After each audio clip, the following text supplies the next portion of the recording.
What is going on, Bucs fans? Evan Wanish here back at you with yet another video talking about the Tampa Bay Buccaneers.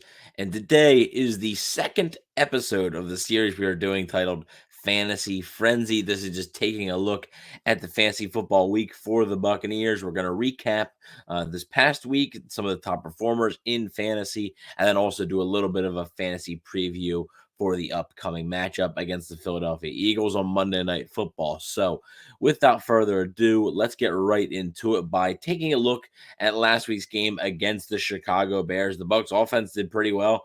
Defense did really well also, though. So the Bucs defense continues to rack up the points at 8 points. Now, the league that I'm using, or site that I'm using, I should say, it's ESPN Fantasy and mostly in PPR leagues. So that is what this scoring is for.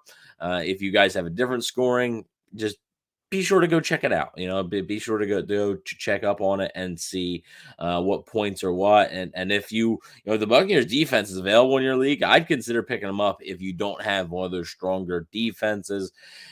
Versus the Minnesota Vikings, 3 turnovers, a lot of yards though, only 8 points. Versus the Bears though, 2 turnovers, one of them being a pick six. That always helps for 19 fantasy points. Pretty impressive start by the Buccaneers defense if you have them. Like I said, if you don't and you're not in love with your defense, I would consider picking the Bucs defense up or at least seeing if it's available to pick up. The top performer though for the Buccaneers this past week was Mike Evans. 29.1 fantasy points on ESPN leagues, had 6 catches, 171 yards, 1 touchdown. His long being a 70-yard catch. That'll always help. And then I believe a 32-yard touchdown. That'll definitely help. So Mike Evans continues to just be a fantasy force. And I think before the season, there was a little bit of hesitation, specifically from me, on drafting Mike Evans because, look, Mike Evans is a great football player. He's a great wide receiver. We all know that. But the issue with Mike Evans at times, in terms of fantasy, can be he's a lot of times touchdown dependent, right? He needs to be scoring those 8, 9 touchdowns a year to be able to be like a valuable wide receiver, fringe wide receiver 1 or a really good wide receiver 2 in fantasy. And like I said, this is all in terms of fantasy football. This is not in terms of actual production. This is in terms of what you're looking for in fantasy, especially in PPR leagues. Like Mike Evans, not often is he going to get the 10 catches for 120 yards. Like, it's just not going to happen very often. That's not the way he's built. That's not the way the offense is built to get him the ball. So I think this is the best case scenario for Mike Evans. I mean, 6 catches, 171 yards, a touchdown. And one of the reasons why I think he's sort of a riskier fantasy option is because he doesn't really give you much yak. He doesn't give you much yards after the catch. Wasn't the case on Sunday. He did a very good job. That 70-yard catch was basically all yak.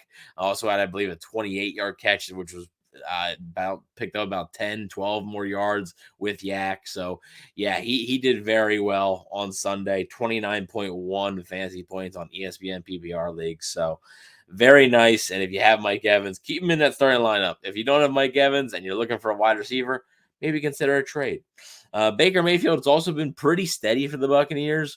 16.02 points against the Vikings, 18.38 points against the Bears. Could have been much more. Obviously, missed the touchdown to Chris Godwin. That would have increased his total a lot. Missed a few other throws. And the Buccaneers in the fourth quarter were playing pretty conservatively. So not really throwing the ball much, sort of limited Mayfield's potential there. And he's going to be going up against the Philly defense. That's a pretty strong unit. So speaking of Philly, though, we are going to be heading over to their side and talking about Jalen Hurts. Now, Jalen Hurts was a quarterback who last year was an MVP candidate, and if you were able to draft him, it was a great value because he wasn't going nearly as high as he was going this year. Seen him going most of the time in the second, third, sometimes fourth, but most of the time second or third round. Last year, it was like probably fifth or sixth. You could have got Jalen Hurts. Not the case this year, but he did get off to a slower start in ESPN leagues against New England, only 12.5 fantasy points. Not great, but it's still early. And then Minnesota, 25.22 fantasy points. Much, much better, played much better, used his legs a little bit more, and was able to be efficient with it. And I think if you're a Jalen Hurts fantasy owner, I think it's going to be getting better from here. I think, we talk about the Buccaneers having a new offensive coordinator, new offense.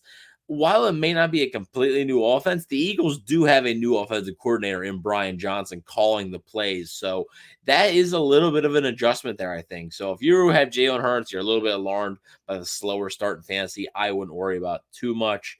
And then Devonta Smith, though, has been a force really the entire season. New England versus New England, he had 17.7 fantasy points in a PPR league on ESPN. Then this past week against Minnesota, 4 catches for 131 yards and a touchdown. Had 2 really nice long balls. One of them went for a touchdown. He had 23.1 fantasy points. So Devonta Smith, everybody was talking about A.J. Brown. A.J. Brown was the guy who was being picked pretty early. Devonta Smith is looking like the better wide receiver fantasy option of the two right now. I continue to just have Devonta Smith in my lineup if I had him. So, with that being said, though, I want to take a look at one player on the Buccaneers that I'm going to be watching for fantasy purposes this week.